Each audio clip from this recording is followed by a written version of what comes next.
Shalom peuple de Dieu, je vous prie de baisser la tête là où vous êtes pour qu'ensemble nous puissions recommander cette classe à la grâce de Dieu. Nous te bénissons notre Père et notre Dieu pour la grâce que tu nous accordes de commencer cette nouvelle semaine dans ta présence. Nous te sommes reconnaissants pour la grâce que tu nous donnes de pouvoir être en bonne santé ce matin et de pouvoir partager ta parole. Dans ton nom, nous avons prié avec les actions de grâce. Amen. Nous sommes en train de parler de la sagesse et de l'intelligence.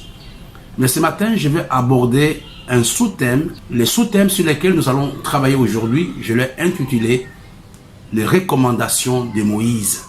Les recommandations de Moïse. Vous allez comprendre pourquoi j'ai choisi Moïse. Vous allez comprendre que la vie de Moïse, ou bien Moïse, a été le leader qui a beaucoup influencé la vie d'Israël. Son impact était parti au-delà même d'Israël. On va prendre un texte dans le livre de Deutéronome, au chapitre 1, à partir du verset 11, jusqu'au verset 13 d'abord. La Bible nous dit que l'Éternel, le Dieu de vos pères, vous augmente 1000 fois, autant qu'il vous bénisse comme il vous l'a promis. Comment porterai-je à moi seul votre charge, votre fardeau et vos contestations? Le verset 13 qui nous intéresse. Prenez dans vos tribus des hommes sages, intelligents et connus, je le mettrai à votre tête.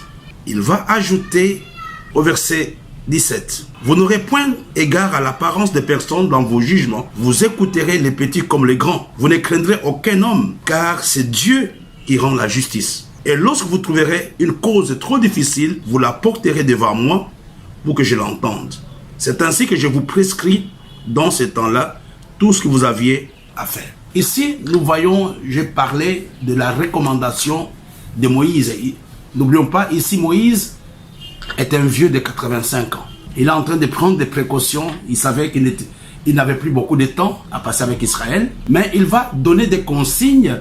Il va donner des recommandations à Israël. Quelles recommandations? C'était dans le choix ou dans l'établissement des dirigeants ou dans l'établissement des leaders. Quand vous lisez les textes que nous venons de voir, nous voyons Moïse qui est pratiquement en train d'enseigner. Il est en train de donner un cours de leadership. Il est en train de donner un cours de l'éthique. Il est en train de donner un cours de la déontologie ministérielle. Moïse est en train de parler à Israël. Il va reprendre, vous allez le voir tout à l'heure, les enseignements ou l'enseignement que lui-même Moïse avait reçu de la part de son beau-père. Ici, Moïse a assimilé tout ce que Jéthro lui avait dit. Et Moïse reprend, Moïse parle maintenant à Israël. Il dit, lors de l'établissement des dirigeants, lors de l'établissement des leaders, il y a des critères sur lesquels vous devez vous baser. Et parmi les critères, Moïse donne 3 grands critères. Il dit la première chose, prenez des hommes sages. C'est le verset 13. Prenez dans vos tribus des hommes sages. Il n'a pas dit de prendre tout le monde. Il n'a pas dit de prendre les riches. Il n'a pas dit de prendre les gens qui parlent bien. Mais il dit prenez des hommes sages. Et la deuxième chose, il dit non seulement vous devez prendre des hommes sages, mais prenez aussi des hommes intelligents. Mais il y a des versions qui disent prenez des hommes compétents. Moïse commence à tracer, Moïse commence à donner les critères d'établissement des responsables. Le premier critère, il parle de la sagesse. Prenez des gens sages. Le deuxième critère, il parle de la compétence ou de l'intelligence. Et le troisième critère, ici la Bible nous dit, prenez des hommes connus.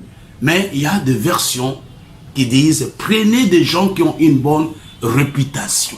Non seulement des gens qui sont sages, des gens compétents, mais prenez aussi des gens qui ont une bonne réputation, des gens qui ont fait des gens qui ont une certaine maturité. Malheureusement, dans la société aujourd'hui, quand on établit, je ne parle pas de l'église, je parle du monde entier, que ce soit dans nos administrations publiques, vous allez voir que ces critères, malheureusement, ne sont pas, on ne tient pas compte de cela. On va faire allusion au tribalisme, on va faire allusion à l'engagement politique ou dans les partis politiques, mais on ne tient plus compte de la sagesse, de la compétence et de la bonne réputation.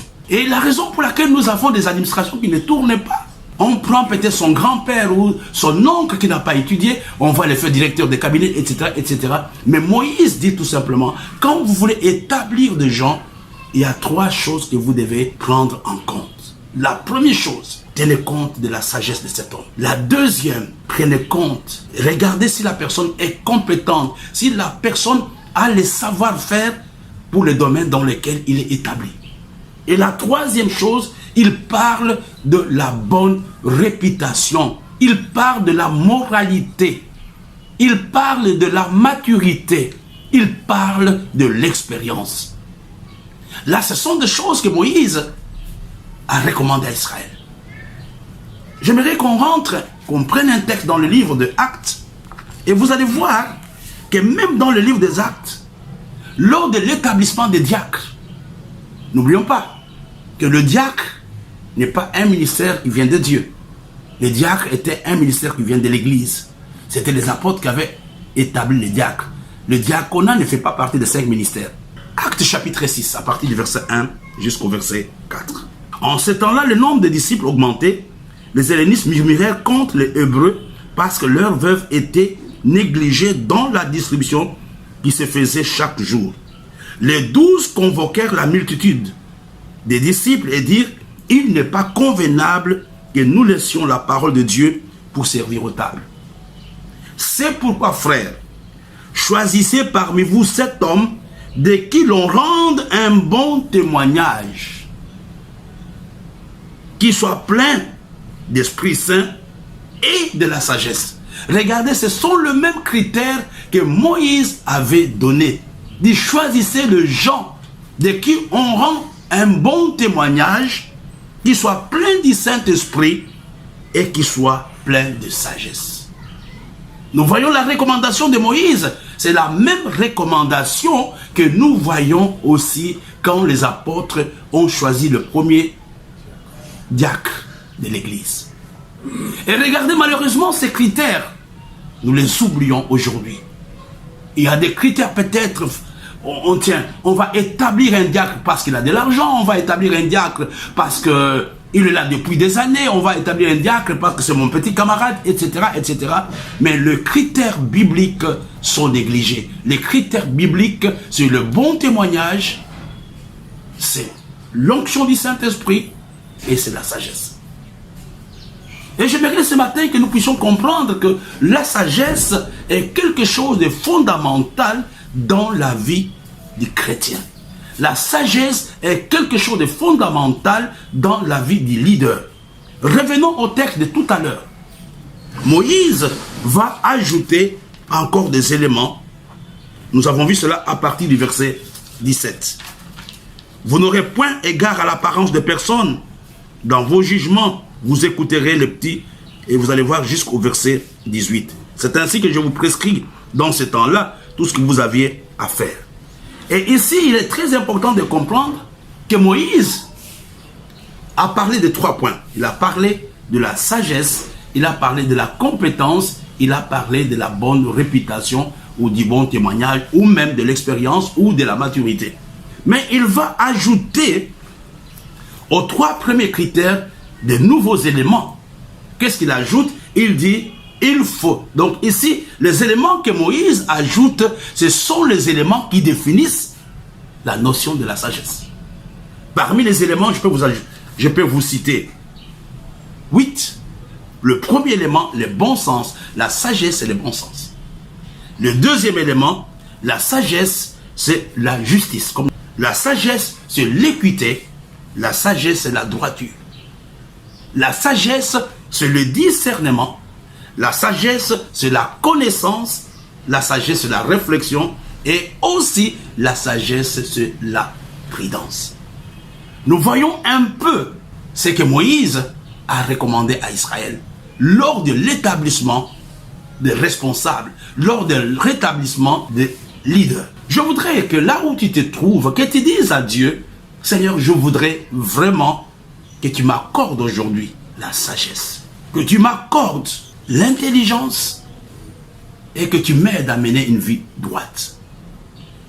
C'est un enseignement important Comme je disais, c'est un enseignement qui cadre avec tout ce que nous sommes en train de voir.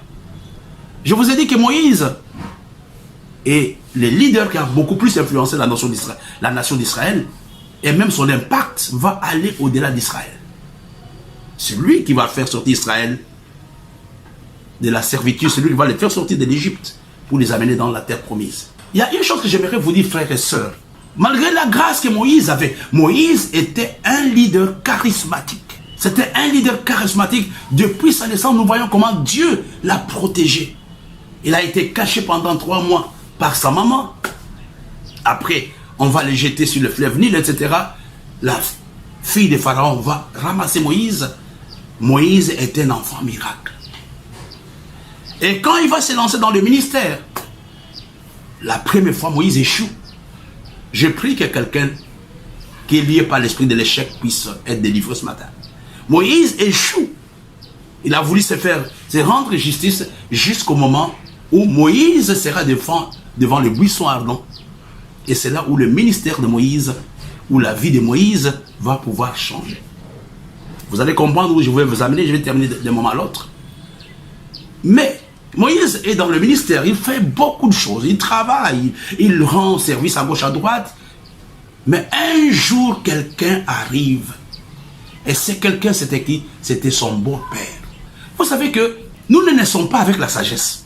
Nous avons toujours besoin des autres pour réussir dans la vie. Et quand son beau-père qui s'appelait Jéthro, Exode, Jéthro regarde Moïse faire. Il regarde ce que Moïse est en train de faire. Jéthro va dire quelque chose. Dans le verset 17 de Exode 18, le beau-père de Moïse lui dit, ce que tu fais n'est pas bien. Tu t'épuiseras toi-même et tu épuiseras ce peuple qui est avec toi, car la chose est au-dessus de tes forces, tu ne pourras pas y suffire seul. Regardez mes frères et sœurs, la sagesse que Moïse partage à Israël était la sagesse que Moïse va apprendre de son beau-père Jéthro. Ce n'est pas Dieu qui va lui enseigner cela. Nous pouvons, comme je vous l'ai dit il y a quelque temps, avoir la sagesse en fréquentant le sage. Moïse n'a pas dit non, je suis grand leader, c'est moi qui ai eu le 10 commandements. Non, Moïse a écouté Jéthro lui parler. Un homme sage écoute les autres lui parler. C'est grâce à Jéthro que Moïse va changer son leadership. Cela n'a rien enlevé du charisme de Moïse en écoutant ces prêtres madianites. Ça n'avait pas enlevé le charisme de Moïse. Tu as besoin d'avoir des experts auprès de toi, autour de toi. Ne dis pas, je suis pasteur, je connais tout. Ne dis pas, je suis riche, je connais tout. Moïse a écouté Jéthro. Et la recommandation que Moïse donne à Israël était les paroles que Moïse avait apprises de son beau-père Jéthro. Jéthro signifie abondance. Et d'ailleurs, les gens disent que ce n'était pas son vrai nom. C'était un qualificatif. C'était un sobriquet qu'on avait donné à Jéthro. Son véritable nom, c'est dans le livre de Nombres, chapitre 10, verset 29, c'est Ruel, qui signifie ami de Dieu. Et vous comprenez, aujourd'hui, nous pouvons avoir la sagesse en fréquentant les amis de Dieu, les gens qui ont la pensée de Dieu. Quel que soit le rang que nous avons besoin d'avoir les gens qui ont la pensée de Dieu pour nous aider à faire. Je vais m'arrêter par là ce matin. Je vais parler de la recommandation de Moïse. Moïse a dit, pour établir les gens, tu as besoin des hommes qui sont sages, des hommes qui sont compétents, les gens qui ont la bonne réputation.